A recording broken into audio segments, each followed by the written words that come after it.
Hello বন্ধুরা, কেমন আছো সবাই? আশা করি সবাই খুব ভালো আছো। আজকে মা মেয়ের ঘরকোনাতে আবার একটা নতুন ভিডিও নিয়ে আমরা হাজির হয়েছি। আজকে হচ্ছে পেঁপে বড়া দিয়ে ঘন্ট। তো পেঁপেটা আজকে একটু অন্যরকমভাবেই করা হয়েছে। দেখতে থাকো তোমরা ভিডিওটা লাস্ট অবধি। দেখো, প্রথমে মা তেল গরম হয়ে গেছে, তার মধ্যে একটু হলুদ দিয়ে শুকনো লঙ্কা ফোড়ন দিল। এবার দেখতে পাচ্ছ পেঁপেটা একটু অন্যরকম করে কাটা, যেমন ঘষে নেওয়া হয়েছে পেঁপেটাকে। খোসা ছাড়িয়ে এটাকে পুরোপুরি ঘষে নেওয়া হয়েছে। পুরো আলু যে ভাজা ঝুড়ো আলু ভাজা হয় সেরকম করে ঘষে নেওয়া হয়েছে। এবং পেঁপেটার মধ্যে মা আদা বা ঘষে রেখেছিলো, একটুখানি আদা ঘষা দিয়ে দিল এবং টমেটো কেটে রেখেছিলো সেটা দিল।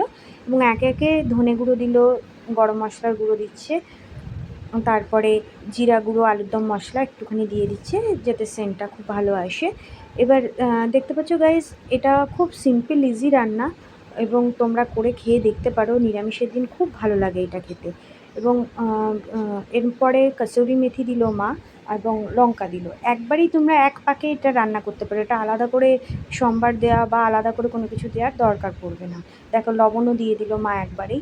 তো আমরা গাইস দেখতে পাচ্ছ, এবার এটা ভালো করে মা মিশিয়ে নিচ্ছে সব মশলার সাথে।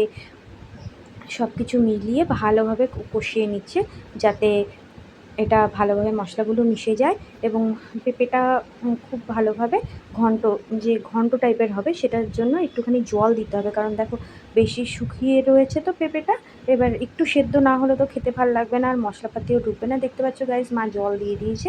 এবার এটা একটু সেদ্ধ হচ্ছে। তো সেদ্ধ হয়ে গেছে, মা ডালের বড়া করে রেখে দিয়েছিল, মটর ডালের বড়া, সেটা দিয়ে মা এটা মিশিয়ে নিল। দেখো, পেঁপেটা পুরো শুকনো শুকনো হয়েছে এবং তার মধ্যে বড়াগুলো দিয়ে সেটাকে নাড়িয়ে নিচ্ছে মা ভালো করে, যাতে বড়াগুলো ওর মধ্যে মিশে যায় ভালোভাবে এবং খেতেও খুব টেস্ট লাগে। দেখো গাইজ, এটা হয়ে এসছে। আজকে খুব সিম্পল একটা রান্না হলো। কেমন লাগলো অবশ্যই তোমরা জানিও। আজকের মতো টাটা।